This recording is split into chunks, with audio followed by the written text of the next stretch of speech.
அன்பர்களே வணக்கம். நாம் இன்னைக்கு வீடியோ தொகுப்பில் எதை பற்றி பார்க்க போகிறோம் அப்படின்னா, காளியுடைய அனுக்கிரகத்தை பெறுவதற்கு பற்றியும் காளியுடைய அருளால் அஷ்ட கர்ம வித்தையுமே பெறுவதற்கும் நம்மளுக்கு யாராவது பிளாக் மேஜிக் பண்ணியிருந்தாங்க அப்படின்னா அதை சரி செய்கிறதுக்கும் இந்த பயிற்சி உங்களுக்கு என்ன செய்யும்னா பயனுள்ளதாக இருக்கும். சரிங்களா? இந்த பயிற்சியை இந்த புதுசாக மாந்திரீகம் கற்றுக்கணும்னு ஆசை உள்ளவங்களோட இந்த பயிற்சி நம்ம செஞ்சோம் அப்படின்னா மாந்திரீகத்தில் உள்ள சில நுணுக்கங்களையுமே நம்மளுக்கு என்ன செய்யும்னா காளி அனுபவத்திலேயே நம்மளுக்கு என்ன செய்வாங்கன்னா சொல்லி தருவாங்க கண்டிப்பாக. சரிங்களா? இந்த பயிற்சி நம்ம தொடர்ந்து பண்ணணும் அப்படின்னா காளியோட அனுக்கிரகத்தை நம்ம கண்டிப்பாக பெற முடியும். சரிங்களா? இதை வச்சு காளியுடைய அஷ்ட கர்மத்தையுமே நம்மளால் காளியுடைய அனுபவத்திலே நம்ம கற்றுக்கிற முடியும். சரிங்களா? இந்த பயிற்சியை செய்யக்கூடிய நபருக்கு காளியுடைய அனுக்கிரகமும் காளி கண்டிப்பாக கனவுல நம்மளுக்கு என்ன செய்வான்னா வரம் கொடுப்பா. சரிங்களா? தொடர்ந்து இந்த பயிற்சியை செய்கிறவங்க, காளியை நேரில் பார்க்கணும்னு நினைக்கிறவங்க, காளியை நான் கனவுலையாவது காளியை பார்க்கணும் எனக்கு ஆசையாக இருக்குது அப்படின்னு நினைக்கிறவங்க இந்த பயிற்சியை நீங்கள் தொடர்ந்து பண்ணினீங்க அப்படின்னா கண்டிப்பாக காளி நம்மளுக்கு என்ன செய்வான்னா கனவுல நம்மளுக்கு தரிசனம் கொடுத்து உங்களுக்கு என்ன வேணும் அப்படிங்கிறத உங்களுக்கு வரத்தை கொடுப்பா. சரிங்களா? நேரில் ஒவ்வொருவர்களுடைய கர்ம வினையை பொறுத்து தான் நேரில் தரிசனம் கொடுக்கறதெல்லாம் இருக்குது. சரிங்களா? என்னென்னு வச்சுக்கோங்க, அவரவர்களுடைய கர்ம பலன்களை பொறுத்து தான் காளி நேரில் கொடுக்குறதா இல்லை எப்படிங்கிறது இருக்குது. சரிங்களா? அதனால் அது ஒவ்வொருடைய கர்ம வினையை பொறுத்து. ஆனால் கண்டிப்பாக காளி இந்த பயிற்சி நீங்கள் தொடர்ந்து செஞ்சீங்கன்னா கனவுல உங்களுடைய கனவுலையே என்ன செய்வான்னா உனக்கு என்ன வேணும், என்னை எதுக்கு அழைச்ச, உனக்கு என்ன விஷயம் வேணும் என்கிட்ட இருந்து அப்படின்னு சொல்லி கேட்பா.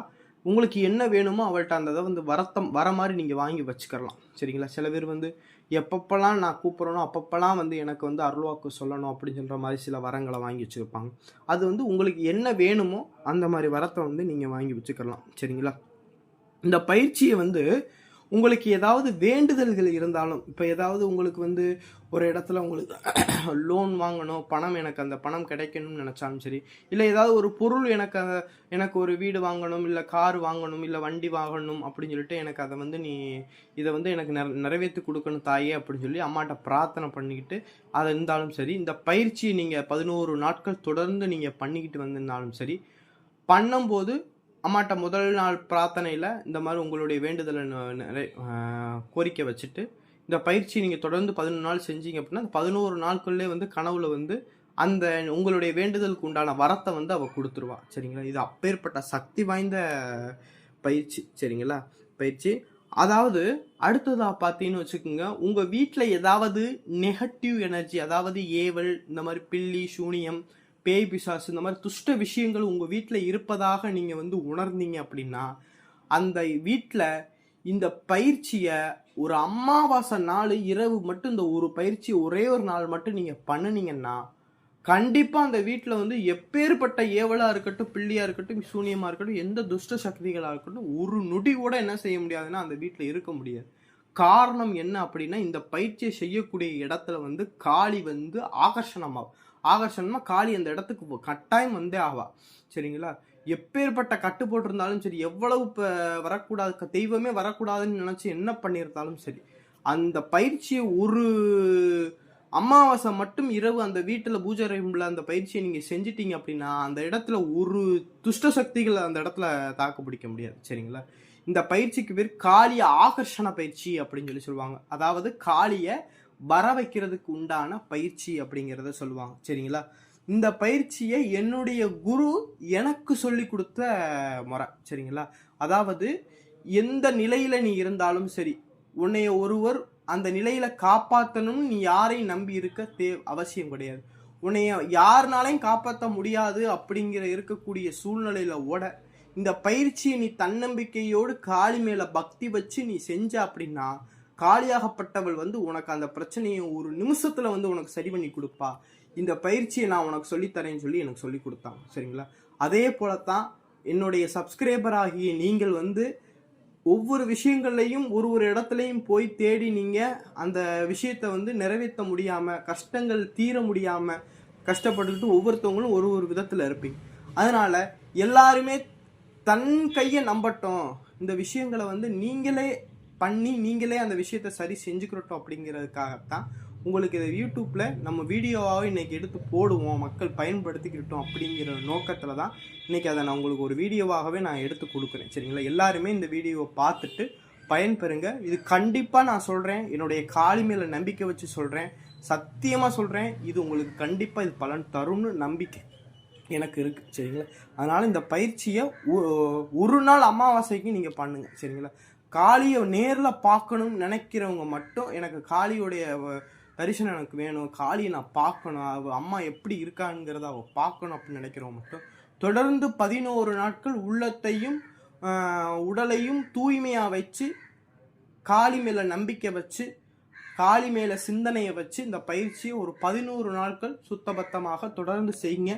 கண்டிப்பாக காளியாகப்பட்டவர் என்ன செய்வான்னா, உங்களுக்கு கனவுலையோ இல்லை ஏதாவது ஒரு ரூபத்திலையோ வந்து உங்களுக்கு நான் இருக்கேன் உங்க கூட அப்படிங்கிறத ஒரு வார்த்தையை சொல்லி உங்களை வந்து ஊக்கப்படுத்திட்டு போயிடுவா. சரிங்களா? அப்பேற்பட்ட சக்தி வாய்ந்த முறை தான் இந்த பயிற்சி முறை. சரிங்களா? இந்த பயிற்சியை பார்த்தீங்கன்னு வச்சுக்கோங்க, இரவு வேலைகளில் மட்டும்தான் செய்யணும். அதாவது 10 மணிக்கு மேலே தான் இந்த பயிற்சியை நம்ம வீட்டில் செய்யணும். சரிங்களா? அப்படி செஞ்சால் மட்டும்தான் வைப்ரேஷனும் பவரும் அதிகரிக்கும். சரிங்களா? இந்த பயிற்சியை பார்த்தீங்கன்னா எந்த நாளில் பண்ணலாம் அப்படின்னா, சனிக்கிழமை பண்ணலாம், செவ்வாய்க்கிழமை பண்ணலாம், அமாவாசை, பௌர்ணமி, இந்த நாட்களில் பூராமே இந்த பயிற்சியை பண்ணலாம். சரிங்களா? காளியை பார்க்கணும் அப்படின்னு சொல்லி தொடர்ந்து செய்யக்கூடியவங்க வந்து ஏதாவது ஒரு சனிக்கிழமை நாளை ஆரம்பித்து அதை தொடர்ந்து ஒரு 11 நாட்கள் என்ன செய்யணும்னா செய்யுங்க. இல்லை இந்த மாதிரி வீட்டில் வந்து துஷ்ட சக்தினால் பாதிக்கப்பட்டிருக்கு, வீட்டில் வந்து செய்வன இந்த மாதிரி கோளாறுகள், ஒரு நபருக்கு ஏவல் பிரச்சனை, என்னை கட்டு போட்டுட்டாங்க அப்படின்னு நினைக்கிறவங்கெல்லாம் அமாவாசை அன்னைக்குன்னு நான் சொல்கிற இந்த பயிற்சியை அமாவாசை அன்னைக்குன்னு இரவு இந்த பயிற்சியை உங்கள் வீட்டில் செஞ்சீங்க அப்படின்னா கண்டிப்பாக அந்த பிரச்சனை வந்து உங்களுக்கு சரி ஆகும். சரிங்களா? நீங்களே இந்த பயிற்சியை செஞ்சு பார்த்துட்டு நீங்களே எனக்கு ஃபோன் பண்ணி சொல்லுவீங்க, சாமி நீங்கள் சொன்ன மாதிரி இந்த பயிற்சியை செஞ்சு எனக்கு ஓரளவுக்கு நல்லா இருக்குது சாமி, நீங்களே சொல்லுவீங்க. சரிங்களா? அந்த அளவுக்கு ரொம்ப பவரான பயிற்சி. என்னன்னா இது என்னுடைய குருவே எனக்கு சொல்லி கொடுத்த விஷயம். சரிங்களா? அதனால இந்த பயிற்சி எல்லாருமே செய்யுங்க. சரிங்களா? அதாவது இந்த பயிற்சிக்கு பேர் காளி ஆகர்ஷண பயிற்சின்னு சொல்லுவாங்க. காளியை வந்து அந்த இடத்துக்கு வர வைக்கிறது உண்டான பயிற்சி முறை அப்படிங்கிறத சொல்லுவாங்க. இந்த பயிற்சி நம்ம எப்படி செய்யணும் அப்படின்னா, உங்கள் பூஜை ரூம் என்ன செஞ்சோன்னா சுத்தபத்தமாக தொடச்சிடச்சு என்ன செஞ்சுக்குங்கன்னா வீடை சுத்தம் பண்ணி க்ளீன் பண்ணி வச்சுக்குங்க. ஒரு நாள், அதாவது சனிக்கிழமையோ ஒரு செவ்வாய்க்கிழமையோ அமாவாசை நாளோ தேர்ந்தெடுத்துக்கிட்டு வீட்டில் என்ன செய்யுங்க, உங்கள் பூஜை ரூமில் நெய் விளக்கு, அதாவது நெய் விளக்கு காளி முன்னாடி காளி ஃபோட்டோ ஒன்று வச்சு காளி ஃபோட்டோ முன்னாடி நெய் விளக்கு ஒன்று ஏற்படுத்துங்க. காளியுடைய ஃபோட்டோ இல்லை அப்படின்னாலும் பரவாயில்ல, ஒரு நெய் விளக்கு பூஜை ரூமில் ஏற்றி வச்சுக்குங்க. ஏற்றி வச்சுக்கிட்டு நல்ல ஒரு அரக்கு கலர் குங்குமம், சரிங்களா? நல்ல சுத்தமான தாளம்பூ குங்குமம்னு இருக்கும். சரிங்களா? இந்த வாசனையே இல்லாத குங்குமம் பயன்படுத்த வேணாம். தாளம்பூ குங்குமம் நல்ல அரக்கு கலரில் நல்ல சுத்தமான குங்குமமாக ஒரு பாக்கெட் வாங்கிக்கங்க. அந்த குங்குமத்தை எடுத்துக்கிட்டு உங்கள் கையில் அந்த குங்குமத்தை அள்ளிக்குங்க. உங்கள் பூஜை ரூமில் தரையில் என்ன செஞ்சுக்குங்கன்னா, தரையை சுத்தப்படுத்திட்டு அந்த குங்குமத்தால் அந்த ஒரு முக்கோணம் போடுங்க. அதாவது முக்கோணத்துடைய முனை, அதாவது 3 கோணங்கள் உடையது தான் முக்கோணம். சரிங்க? 3 மையப்பகுதிகள் சேர்ந்து உருவாகிறது தான் முக்கோணம். அந்த முக்கோணத்தை நல்லா பெருசாக என்ன செஞ்சுக்குங்கன்னா, அந்த முக்கோணத்துக்கு உள்ள நீங்கள் உட்கார்ற மாதிரி பெருசாக நீங்கள் என்ன செஞ்சுக்குங்கன்னா அந்த முக்கோணத்தை என்ன செஞ்சுக்குங்கன்னா போட்டுக்குங்க. அப்படி முக்கோணத்தை போட்ட அந்த குங்குமத்தால் அந்த முக்கோணத்தை வரைஞ்சிக்குங்க. வரைஞ்சி முடித்த பிறகு அந்த அந்த 3 முக்கோணத்துடைய முனைகள்லையுமே என்ன செய்யுங்கன்னா திரிசூலம், முக்கோணத்தில் திரிசூலம் வரைங்க. இப்படி திரிசூலம் வரைஞ்சி முடித்த பிறகு அந்த 3 முனைகள்லையுமே ஒரு இலையில நவதானியங்களை கொஞ்சம் கொஞ்சம் கொட்டி பரப்பி வச்சிருங்க.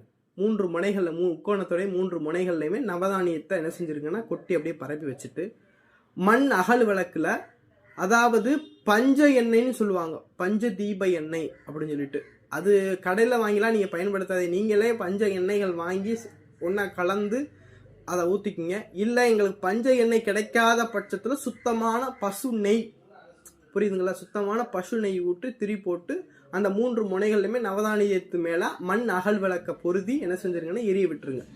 எரிய விட்டுட்டு நீங்கள் என்ன செய்கிறீங்கன்னா அந்த முக்கோணத்துக்கு உள்ளே போய் உட்காந்துருங்க. அதாவது ஏவல் பில்லி செய்வனையினால் பாதிக்கப்பட்ட நபராக இருக்கட்டும், இல்லை எனக்கு கட்டு போட்டுட்டாங்க, என்னை வளரக்கூடாதுன்னு சொல்லி எனக்கு செய்வனை வச்சுட்டாங்க, எப்பேற்பட்ட பிரச்சனை அந்த நபர் போய் அந்த முக்கோணத்துக்குள்ளே போய் உட்காந்துடணும். முக்கோணத்துக்குள்ளே உட்காந்துட்டு நான் ஸ்க்ரீனில் கொடுத்துருக்கக்கூடிய மந்திரத்தை நீங்கள் என்ன செய்யணும்னா, அந்த முக்கோணத்துக்குள்ளே போய் நீங்கள் உட்காந்துக்கிட்டு உங்கள் 2 கைகளையுமே தலைக்கு மேலே தூக்கி வணங்கியவாறு, சரிங்களா, முக்கோணத்துக்குள்ளே நீங்கள் போய் உட்காந்துக்கிட்டு தலைக்கு மேலே கையை அப்படியே தூக்கி வணங்குவோம்ல, அது மாதிரி கையை தூக்கி வணங்கிக்கிட்டு இந்த மந்திரத்தை சொல்லணும். சரிங்களா, அந்த மந்திரத்தை என்ன செய்யணும்னா உச்சரிக்க ஆரம்பிக்கணும். இப்படி இந்த மந்திரத்தை நீங்கள் ஒரு 11 தடவை உச்சரிக்கும் போதே என்ன செய்யணும்னா உங்களுடைய உடல்லாம் அப்படியே சிவுன்னு வேர்க்க ஆரம்பிச்சு நல்லா உடல்லாம் நடுங்க ஆரம்பிச்சிடும். என்னன்னா காளிதேவி இந்த 11 தடவை நீங்கள் இப்படி சொல்லும் போது கையை தூக்கி வணங்கும் போது உங்களுக்கு உடல்லாம் பிள்ளரிக்க ஆரம்பிச்சிடும். கை வலிக்குதேன்னு நினைக்க வேணாம். சரிங்களா, அந்த இடத்துல கை வலிக்குதேன்னு பார்க்கக்கூடாது. சரிங்களா, இப்படி கையை மேலே தூக்கி மந்திரத்தை சொல்ல ஆரம்பிக்கணும். சொல்லி முடிச்ச பிறகு அடுத்து என்ன செய்யணும்னா உங்கள் பக்கத்தில் ஒரு தட்டில் அரளிப்பூ எடுத்துக்குங்க. அரளிப்பூ எடுத்துக்கிட்டு அப்படியே கொஞ்சம் அந்த அரளிப்பூ கையில் எடுத்துக்கிட்டு தலைக்கு மேலே கையை கூப்பிக்கிட்டு அந்த மந்திரத்தை சொல்லி என்ன செய்யணும்னா காளி ஃபோட்டோ இருந்தாலும் இல்லை காளி ஃபோட்டோ இல்லை அப்படின்னாலும் அந்த மந்திரத்தை சொல்லிட்டு தரையில் போட்டுருங்க. இப்படி இதே மாதிரி ஒரு 21 தடவை இந்த மாதிரி மந்திரத்தை சொல்லிட்டு கை மேலே கூப்பி இந்த மாதிரி மந்திரத்தை சொல்லிட்டு காளி ஃபோட்டோ மேலே இந்த மாதிரி அந்த அரளிப்பூவை போட்டுருங்க. இப்படி போட்டு முடித்த பிறகு அப்புறம் என்ன செய்யணும்னா கையை தலையில் கூப்பிக்கிட்டு மறுபடிக்கும் தலையில் கையை கூப்பிக்கிட்டு கண்ணை மூடிக்கிட்டு மனசுக்குள்ள காளியை மனசில் நினச்சிக்கிட்டு நீங்கள் எந்த காளியை வர வைக்கணும்னு நினைக்கிறீங்களோ அந்த காளியை மனசில் நினச்சிக்கிட்டு அந்த மந்திரத்தை மனசுக்குள்ளே ஜபம் பண்ண ஆரம்பிக்கணும். கண்ணை மூடி உங்களால் எவ்வளவு உரு கொடுக்க முடியுமோ அது அவ்வளோ உரு கொடுத்தா போதும். சரிங்களா, இவ்வளவுதான் கணக்கு, எண்ணிக்கையெல்லாம் கிடையாது. சரிங்களா, உங்களால் எவ்வளவு முடியுமோ அவ்வளவு சொன்னால் போதும். சரிங்களா, அந்த மந்திரத்தை நீங்கள் என்ன செய்யணும்னா தொடர்ந்து தியானம் பண்ணி காளியை மனசில் நினச்சி உச்சரிக்க ஆரம்பிக்கணும்.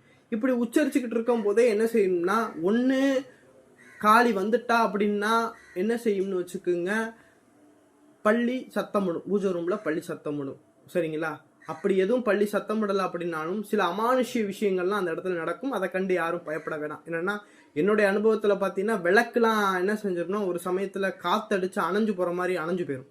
சரிங்களா, அதை நினச்சிலாம் அபசகுடம்னு பயப்பட வேணாம். ஏன்னா அந்த சமயத்தில் தான் நடக்கும். காளி விளாண்டு பார்ப்பான் சரிங்களா, ஒரு சமயத்தில் என்ன செய்வான்னா சிரிக்கிற சவுண்டு கேட்கும். ஒரு சமயத்தில் ஏதாவது குரல் அமானுஷ்யமான குரல் கேட்குற மாதிரி, இல்லைன்னா ஒரு சமயத்தில் கருப்பு உருவம் நம்ம அந்த ஏதாவது ஒரு மூலையில் உட்கார்ந்துருக்கிற மாதிரி சில விஷயங்கள்லாம் இருக்கும். அதை நினச்சி யாரும் பயப்படக்கூடாது. ஏன்னா காளிதேவி அப்படித்தான் வருவான். ஏன்னா நம்மளுடைய மனசை ஃபஸ்ட்டு செக் பண்ணி பார்ப்பா, எவ்வளவு மன வலிமை உடையவன் அப்படிங்கிறதுக்கு நம்மளை சோதிச்சு பார்ப்பா. சரிங்களா, அதனால இந்த மன தைரியம் உள்ளவங்க, காளியை நேரில் பார்க்கணும்னு ஆசை உள்ளவங்க, இந்த மாதிரி உங்களுக்கு தைரியம் இருந்துச்சுன்னா இந்த விஷயத்த பண்ணுங்க. சரிங்களா, எல்லாருமே பண்ணுங்க, பயப்படக்கூடாது எந்த ஒரு விஷயத்துலையும்.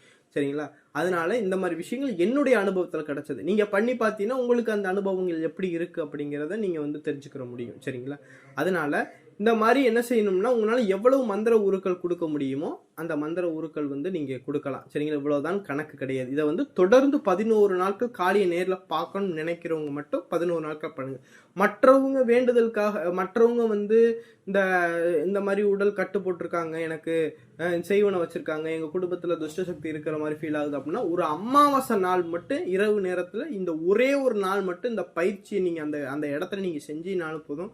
அடுத்த நாள்ல இருந்தே உங்களால் உணர முடியும் இந்த துஷ்ட சக்திகள் எது. அப்படியே மைண்ட்லாம் ஃப்ரீயாக இருக்கிற மாதிரி இருக்கும். இந்த பேய் பிசாசு குளார் உள்ளவங்கெல்லாம் இதை சரி செய்யலாம். சரிங்களா, அது மாதிரி நீங்களே அதை உணர முடியும். சரிங்களா, அதனால கண்டிப்பாக எல்லாருமே இந்த பயிற்சியை செய்யுங்க. சரிங்களா, இந்த பயிற்சியை செய்யும்போது சுத்தபத்தமாக வீடெல்லாம் அலசி விட்டு உடலையும் உள்ளத்தையும் தூய்மையாக வச்சு செய்யுங்க. சரிங்களா, அடுத்து செஞ்சு முடிச்ச பிறகு அந்த குங்குமத்தில் அந்த சக்கரம் மறைஞ்சிருப்பீங்க பாருங்க, அந்த குங்குமத்தை என்ன செய்யணும் அப்படியே அள்ளி ஒரு டப்பால கொட்டி வச்சுக்கோங்க.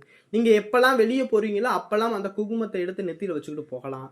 சரிங்களா, ஏதாவது பயந்த கொள்ளாருன்னா அந்த குங்குமத்தை எடுத்து பூசி விடலாம். இந்த மாதிரி நீங்கள் இந்த விஷயங்களை நீங்கள் செஞ்சுக்கலாம். சரிங்களா, இந்த பயிற்சி பேர் காளி ஆகர்ஷண பயிற்சி அப்படின்னு சொல்லுவாங்க. இந்த வீடியோ உங்களுக்கு பிடிச்சிருந்துச்சு அப்படின்னா நம்மளுடைய சேனலை கண்டிப்பாக சப்ஸ்கிரைப் பண்ணுங்க. சரிங்களா, நீங்கள் செய்யக்கூடிய ஒரே ஒரு விஷயம் சப்ஸ்கிரைபர், அதுதான் எனக்கு நீங்கள் செய்யக்கூடிய குரு தட்சணை. சரிங்களா, சப்ஸ்கிரைப் பண்ணுங்க.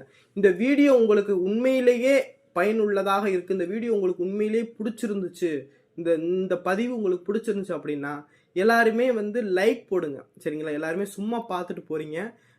எனக்காக இந்த வீடியோ உங்களுக்கு நான் சொல்லி கொடுத்துறதுக்காக குறுத்தச்சனையா நீங்க என்ன செய்யுங்கன்னா லைக் போடுங்க. சரிங்களா? லைக் போடுங்க. நன்றி, வணக்கம்.